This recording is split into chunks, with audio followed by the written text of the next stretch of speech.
Dan, there is one thing I've learned about you over these years. Wherever you go, rain follows. That's correct. If there Yeah, is an event or a gathering of people and I'm around, chances are it's going to rain. yeah. But you did not go to the show in Boonville, New York this summer, this last week, but you must have been thinking about it because I saw they had some rain up there. Yeah, I was not able to attend. They did, however, have a very nice day on Friday. It was sunny, decent weather, but then I think on Saturday afternoon and Sunday the weather came in once again. Yeah, I didn't think of there was going to be any rain, but I was watching some videos and I saw like a big puddle of water around one of the Easton made log splitters. Yeah, it was a little muddy. I think it might have rained overnight on Friday or Saturday. But that's Yeah. because I did on the Friday night live stream, I did have our good friend Mr. Outside with Shibe came on from Boonville. So I kind of like beamed myself in to the Boonville show. Shibe is awesome. Yeah. Yeah. So I think it might be required equipment now at these shows is that you have to take like rubber boots with you, muck boots. Yes, umbrellas and boots. Yeah. Yep. Yeah. Well, I had a pleasant surprise though. I had one of the manufacturers on their way to Boonville stop by my wood yard and said hi. I saw that. That was Yeah. kind of exciting. It's like you had the show come to you instead of you having to go to the show. Yeah. It is one of the benefits, I think, of where I'm at. Because it seems like Ohio is a funnel of the interstate highways because we have a lot of them that run through Ohio. And if you're going from east to west, you're probably either going to be on 80 or 90. And it just so happens that my wood yard is directly between both. It's like 20 miles between 90 to the north and less than 20 miles to Interstate 80 to the south. Yeah, and I think that's why you coined that phrase. All roads lead to Ohio. Yes, Wherever you're Ohio is the going. heart of it all. The heart of it all. That's what our slogan used to be. I don't know what it is now. Yeah, the land of rain, because it seems like it rains here all the time. But these guys from Blockbuster, they were driving to Boonville, New York from Iowa, and they were on Interstate 90. I told them, I says, you're just a few miles away from my yard. Why don't you stop by? And they says, okay. Nice. And I Yeah. told them to make sure you fuel up while you're in Ohio because our gas is about $1 a gallon cheaper than than anywhere else. Yeah. And Yeah, so it Blockbuster, was they're kind of like making a re-emergence now, aren't they?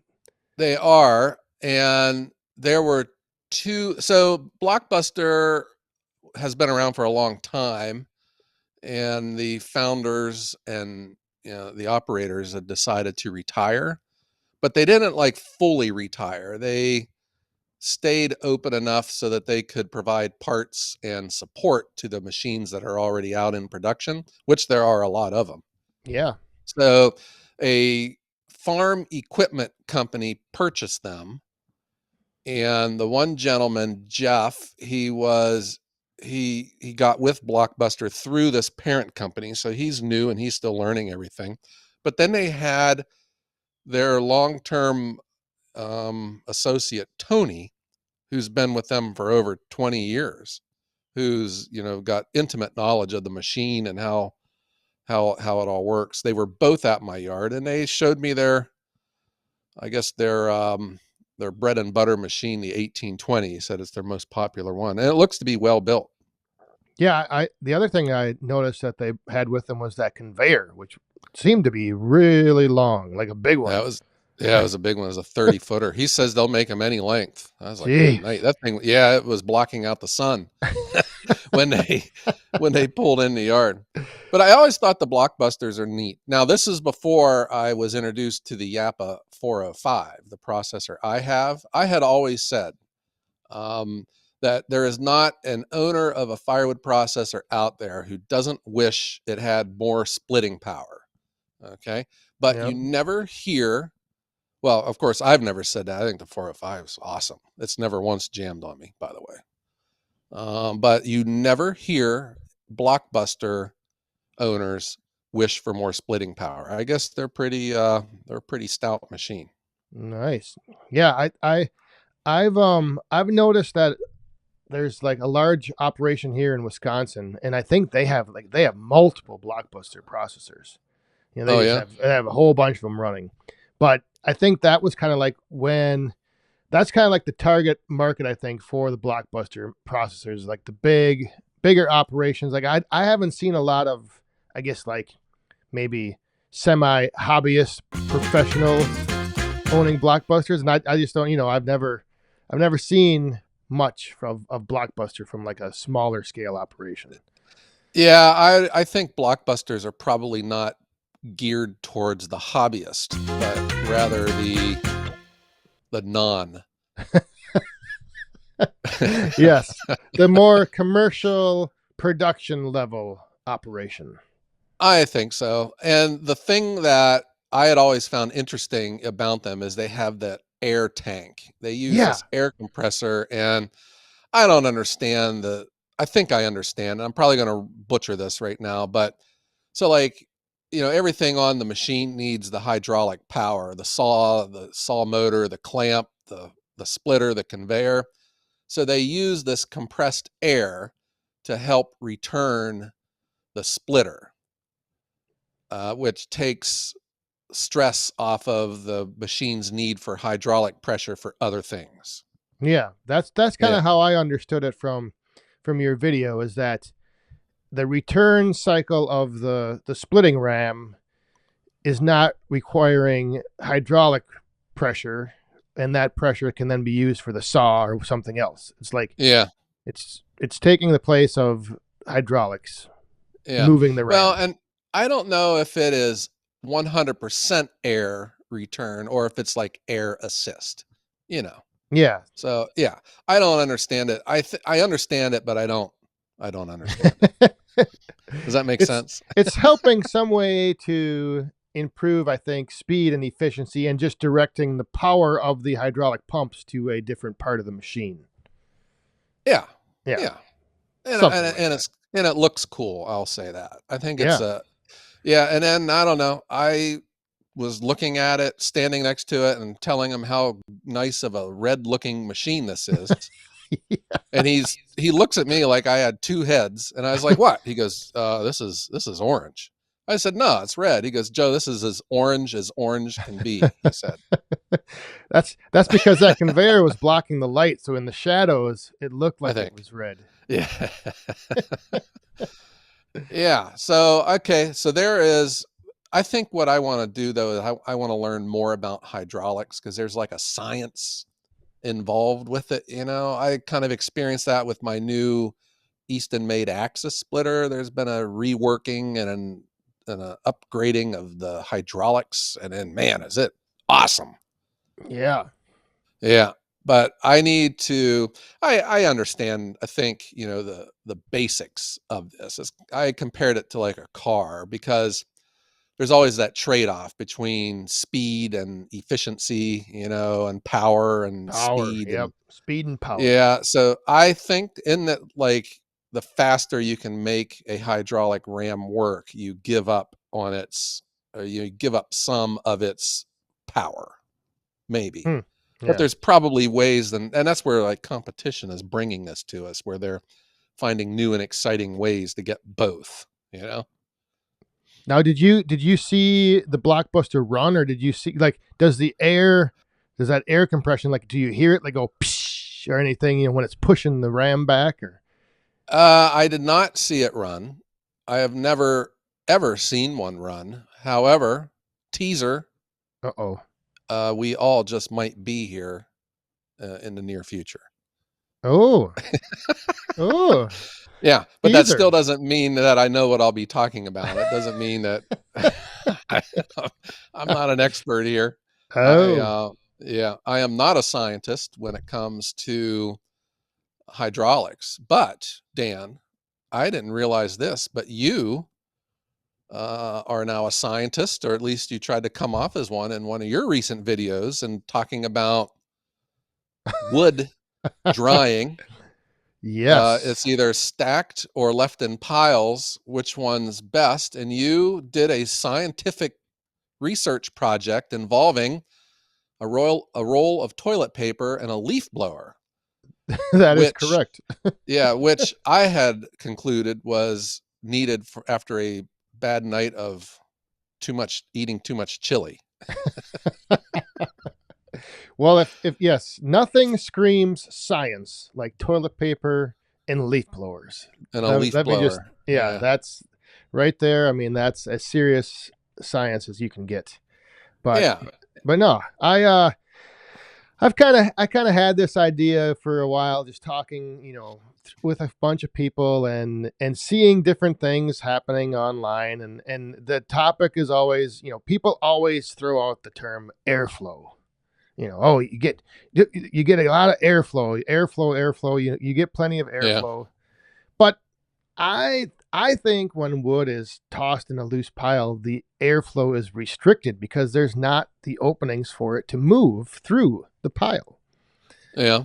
So to Well, demonstrate this, I put some toilet paper on one side of a pile, and I took the leaf blower and I tried to force air through the pile, and yeah. nothing happened. The toilet paper didn't move. It just hung there like nothing was going on. And then I put the toilet paper on the side of a stack, and two stacks deep, and I blew air through it, and the toilet paper flowed in the wind because it was coming right Uh-huh. through it. Yeah, I think that this is probably a more complicated matter than what you demonstrated because, Oh, by there's far. obviously air in that pile. Otherwise, bugs wouldn't be able to live in there. They would all suffocate. Yes. Um, and if wood is stacked in a neat single file, there's wood pressed up against other logs, and is air going to flow between that? But then you also hear that the moisture escapes logs from its ends more than from its faces. So does that defeat that question? And I also think too that this may not necessarily be simply a matter of what's better for drying, because there's other benefits, um, to each approach, leaving it in piles versus stacking it, because there's an alleged labor savings there. Yep. And then where are we talking about the same thing? Because we all envision this pile of firewood, but how big or how small should it be before the stuff deep down inside in the middle of it doesn't dry like you would hope that it would?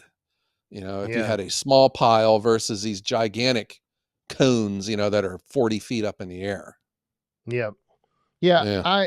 I mean, at the end of the video, I basically said, it's whatever you want to do. Every condition's different.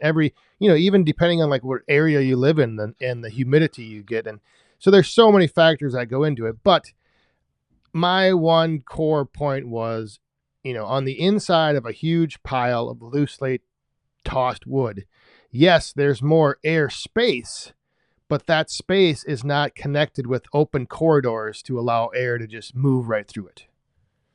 Yeah, Yeah. I agree. Well, and I think it benefits if it is not simply just laying on the ground.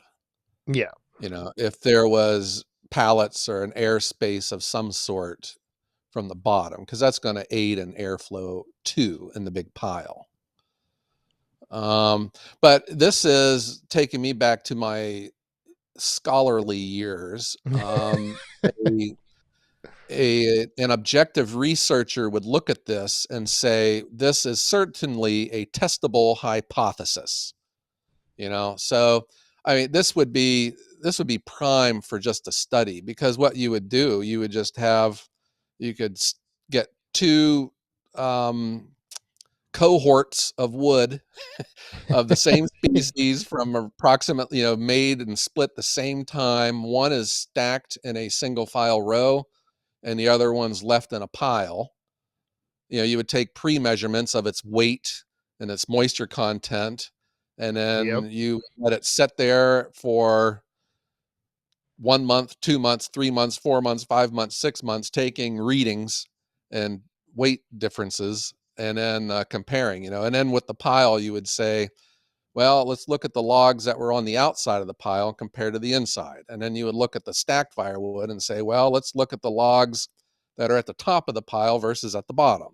And then Yep. there's 1,001 variables that a scientist would obsess over. But for a simple guy from Ohio who's very practical, to me, I don't know, I stack wood. And that's, I don't know, is this one of these also debates about faith in science, where I don't care what science says, I'm still going to do it like this. Yes, this is 100% a matter of facts and opinions, and everyone is entitled to their own opinion, but not everyone can have their own facts. Uh-huh. Yeah. I am surprised that there hasn't been a research project done on this very topic. I think it's very real. And especially when you look at it through when we had these discussions about, the EPA stoves and air quality, and unquestionably dry season firewood is much better for the heat that it gives off and its safety, the air quality, in particular particulate matter emissions, gumming up chimneys, house, flue fires. Yep. You would think that we would spend more time trying to figure out the optimal way of drying firewood, Right. but Yeah, I I, don't, I I don't, agree.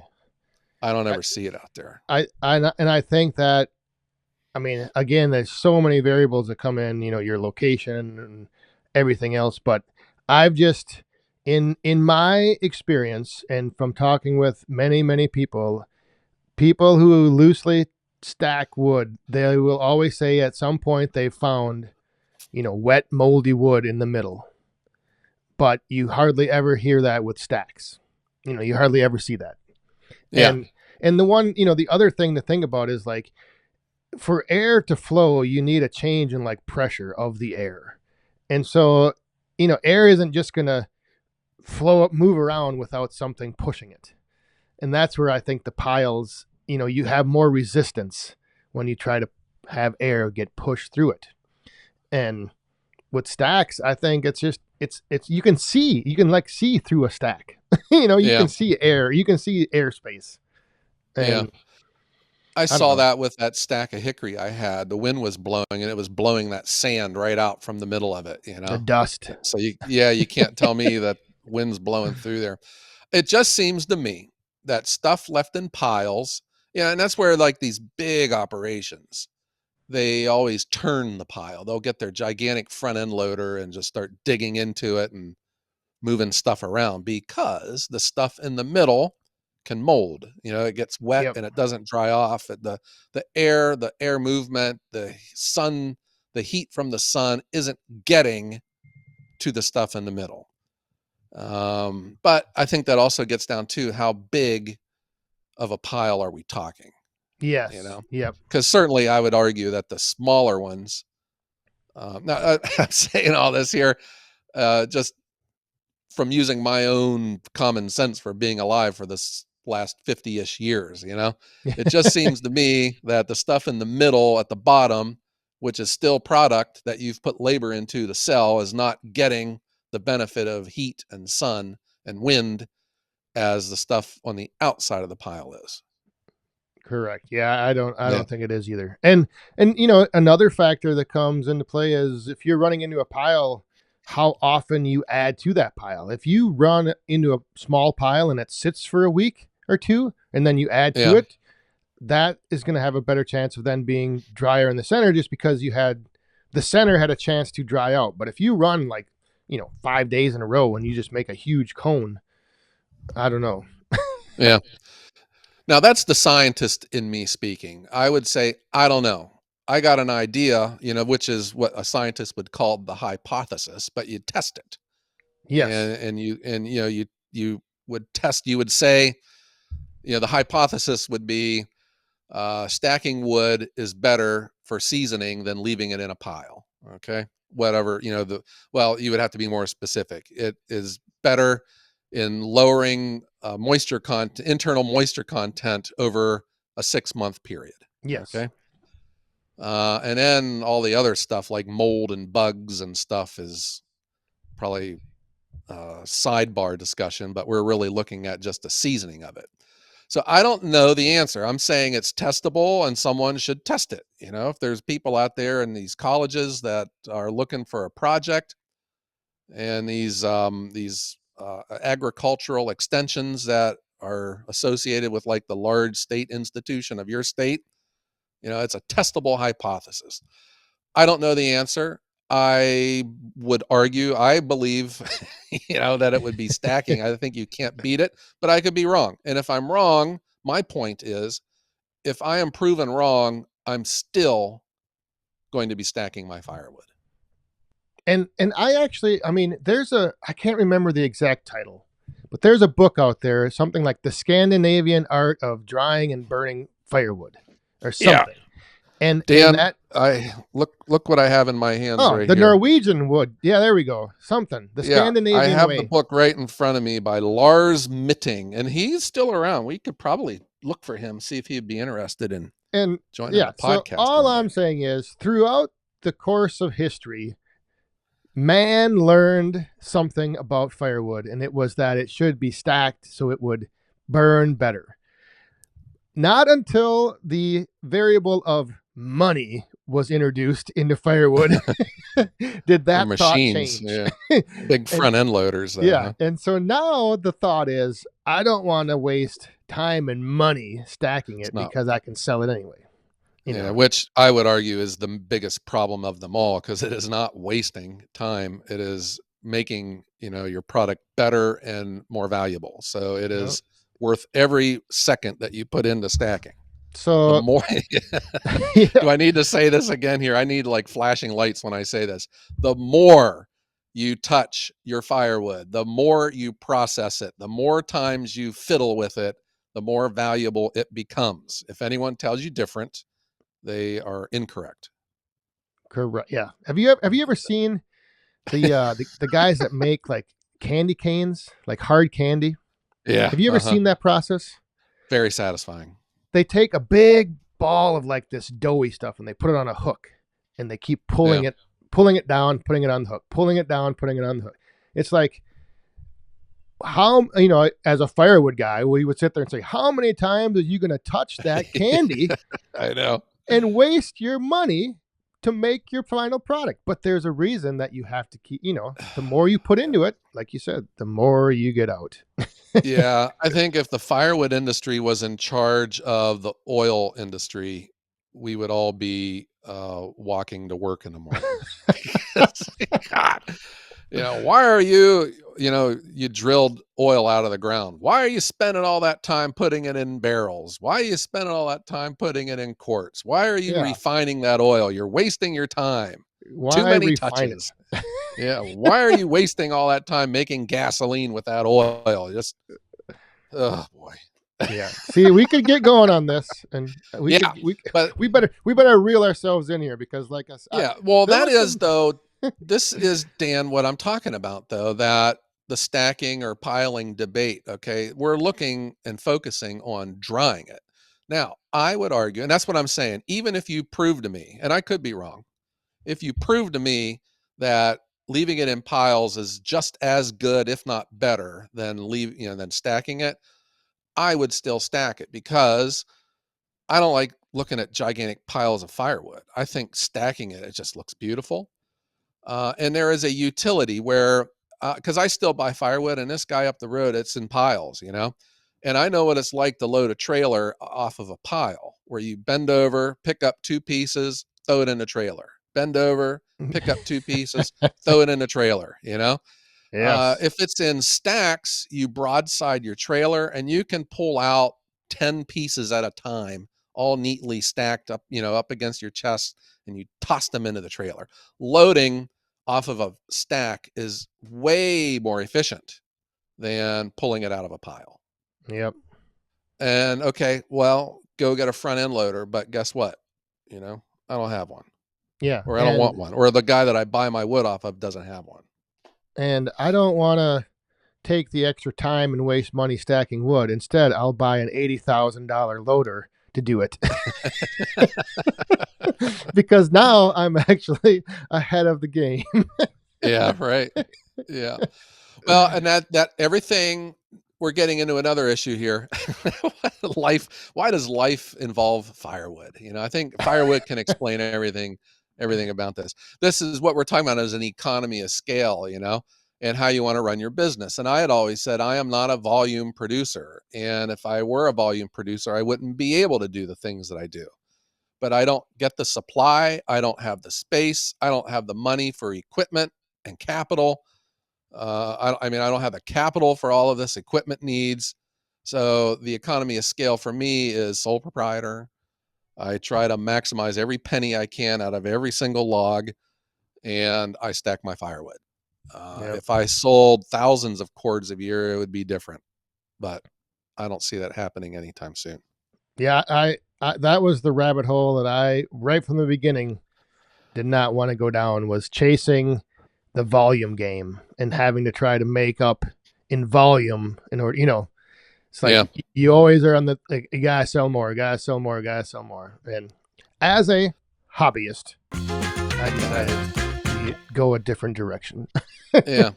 Well, the practical side of me is, and you hear everyone always say this, you know, when people get ripped off when they purchase firewood off someone, they'll just dump it on their driveway and leave. And you think, wow, look at all this firewood. But then when you stack it out, you don't have nowhere near what you thought you had. You know, wood in piles always, you know, looks more than what you really have.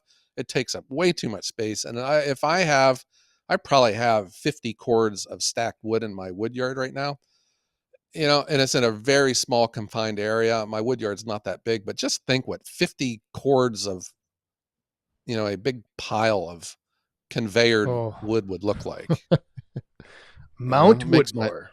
yeah, it makes my back hurt just looking at it. And that's what I had to learn. You know, there is a utility in stacking. I think it's the best way. That is what I do, but I don't tell everyone, you know, that you better do it my way. I think do what you want. It's good enough for me. But that's where you get into the faith of things here too.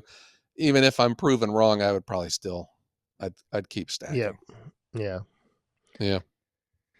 Well, look at that.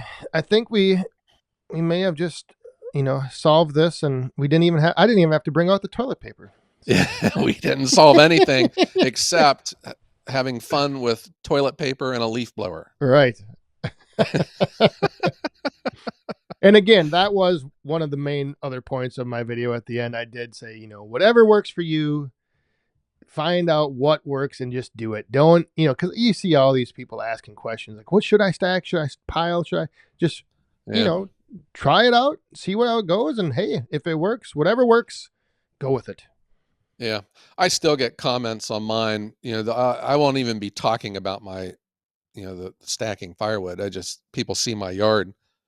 I just had a guy the other day. He said that I do firewood wrong. I need to split it right into my trailer and take it somewhere and dump it, you know? And Yeah. I think of all the industries out there, firewood is probably the industry where you shouldn't do what everyone else is doing. I think you should look for new and exciting ways. That's where I'm saying too, with firewood, our industry, we're doing a lot of things really cool. The machines and stuff, everything, you know, the production, the safety, the efficiency of these machines is great, but I still think that there is this underlying belief that is stuck in the 18th century. You know, we just some of the thought process on people on what firewood is, and it's just real frustrating. You know, you think about the bundles and stuff. You hear whenever every time you do a video about bundles, you get, well, that's a ripoff. You know, and it's just not the way the economy works. You know, I just saw a 50-pound bag of sand at Lowe's yesterday. I was buying paint. Another story. A 50-pound bag of sand. You know, why isn't anyone saying this Yeah. has got to be another topic here, Dan? And don't forget, what about the taxes? And what about the taxes? I don't know why that Oh line now boy. is just stuck in my brain Yeah. forever engraved after that episode we did. Yeah, I'm still friends with that guy too. I need to get he has the perfect voice inflection when he says it. Oh, He all was right. the one that introduced me to the Ford lug nut problem. If Oh, anyone owns a Ford and you've had trouble with your lug nuts, and he was a person that made me realize that there was something wrong mm, with the Fords and their lug nuts, amongst other things. wow. I don't know, Dan. Why can't we fix things that bug us? I don't know. If something bugs me, I fix it. But if you're a car maker, you ignore it. Yep. Well, then we wouldn't have anything to talk about or complain about, or you know. Yeah. Uh-huh. So what do you think? In conclusion, Dan, I think we are in alignment at least with uh, do what you want. Yes, absolutely. We kind of think stacking is better. I would go as far as to say too, and that's where I think you start splitting hairs. Even if it is better, I bet you it's not by a lot. It might No. not be it might be at a scientific level, but not at a practical level where normal people like you and me would appreciate. Yeah. But yeah, I just see, despite the seasoning debate, I just see way more advantages of stacking firewood than leaving it in big piles. But your mileage may vary. Right. There's just way too many factors and variables, and at the end of the day, I'm not sure either one is has an advantage over the other. It might, through the months of April and June, your advantage is with piling, and then from July through August, it's better if you stack. So it's like all these things could end up coming into play, and Yeah. Yeah. do what you want. Isn't America great? You just do Yes. what you want and let the market figure it out. Yeah. Right. All right. All right. Well, Dan, I thought this was a fun discussion. And how about if anyone out there has strong feelings either way, they send us an email. How could they get a hold of us? Thewoodhounds@gmail.com. Send it on over. Yeah. All right. Well, Dan, how about let's strike up the band? Yes, and we'll tell everyone thanks for tuning in and making the Woodhounds the #1 firewood podcast in the world. Yeah, and despite whatever streaming service that you're that you're using to listen to us, please consider giving us a review, preferably a 5-star review. It does help. So, Dan, how about let's say how about let's say stay Safe. and despite if you stack or pile, Be cool. and have A great day.